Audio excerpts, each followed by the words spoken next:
किसी समय की बात है, एक घने जंगल के बीचों बीच एक आश्रम था जिसे दूर दूर से लोग शांति और ज्ञान की खोज में आते थे। इस आश्रम के प्रधान संत, जो वहाँ के आध्यात्मिक गुरु थे, हमेशा दुखी और अशांत दिखाई देते थे। आश्रम का वातावरण अत्यंत शांतिपूर्ण था, लेकिन संत के मन में कुछ ऐसा था जो उसे निरंतर अशांति में डाले रहता था। संत के शिष्यों ने कई बार उन्हें प्रसन्न और शांत करने की कोशिश की, लेकिन संत की समस्या इतनी गहरी थी कि कोई भी उपाय कारगर साबित नहीं हुआ। एक दिन संत के गुरु, जो एक बहुत बड़े सिद्ध पुरुष थे, आश्रम में आए। उन्होंने देखा कि उनका शिष्य यानी आश्रम का प्रधान संत निरंतर दुखी रहता है। गुरु ने संत से पूछा, वत्स, तुम्हारी परेशानी क्या है? तुम हमेशा दुखी क्यों रहते हो?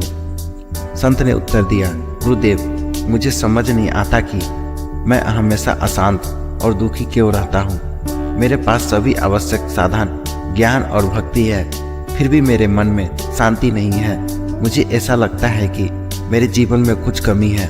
गुरु ने गंभीरता से संत की बात सुनी और फिर बोले, वत्स, तुम्हारी परेशानी का हल सरल है, लेकिन इसके लिए तुम्हें अपने जीवन में एक बड़ा परिवर्तन लाना होगा।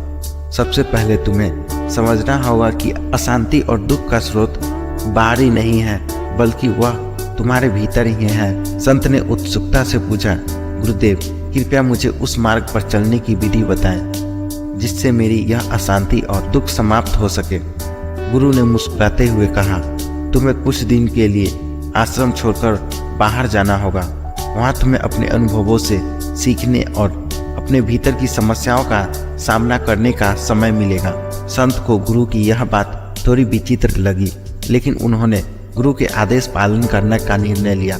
अगले दिन संत ने अपने कुछ आवश्यक सामान लिया और जंगल से बाहर की ओर चल पड़े। रास्ते में संत ने कई प्रकार के लोगों से मुलाकात की। उन्होंने एक गरीब किसान को देखा जो अपने छोटे से खेत में कड़ी मेहनत कर रहा था। संत ने उसे पूछा, तुम इतनी मेहनत क्यों कर रहे हो? क्या तुम्हें इस कठिन जीवन में दुख नहीं होता? किसान ने संत की ओर देखा और मुस्कुराते हुए कहा, महात्मा जी, यह कठिनाई ही मेरे जीवन का सच्चाई है, लेकिन मैं इस कठिनाई में भी आनंद महसूस करता हूँ, क्योंकि यह मेरे परिवार का भोजन देता है और मेरे जीवन को एक उद्देश्य प्रदान करता है। दुख और सुख हमारे दृष्टिकोण पर निर्भर करते हैं। संत को किसान की बातों में गहरी सीख मिली। वह आगे बढ़ा और एक व्यापारी से मिले। व्यापारी अपनी दुकान में व्यस्त था और संत ने उसे पूछा, तुम्हारी इतनी धन संपत्ति है, फिर भी तुम इतनी मेहनत क्यों कर रहे हो? व्यापारी ने संत को समझाते हुए कहा, महात्मा जी, धन और संपत्ति मेरे लिए महत्वपूर्ण नहीं है। मैं इस व्यापार को अपने परिवार की भलाई और समाज के लिए करता हूँ। मेरा उद्देश्य सेवा है और इसी में मुझे सच्ची संतुष्टि मिलती है। संत को यह भी एक महत्वपूर्ण सबक मिला। उन्होंने समझा कि जीवन में कार्य का उद्देश्य और सेवा भाव भी शांति का एक बड़ा स्रोत हो सकता है। इसके बाद संत ने एक योगी से मुलाकात की जो एक गुफा में ध्यान कर रहा था। योगी ने संत को शांत और एकाग्र मन से देखा और कहा, महात्मा जी, शांति तुम्हारे भीतर है, तुम्हें बस इसे महसूस करना है और अपने विचारों को नियंत्रित करना सीखना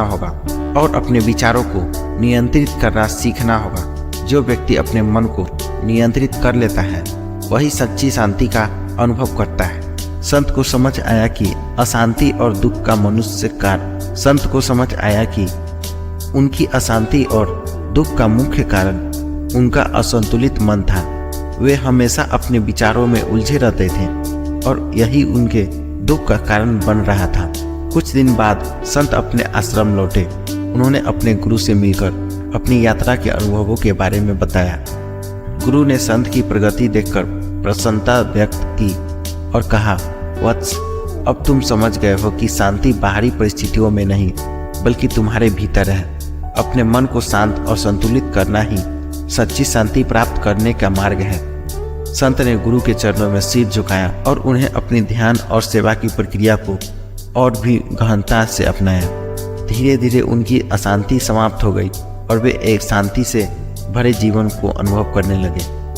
इस प्रकार संत ने समझ लिया कि जीवन में शांति और सुख पाने के लिए अपने मन को समझना और नियंत्रित करना ही सबसे बड़ा उपाय है। और यही उन्होंने अपने शिष्य को भी सिखाया, जिससे आश्रम में फिर से सुख, शांति और आनंद का वातावरण बन गया।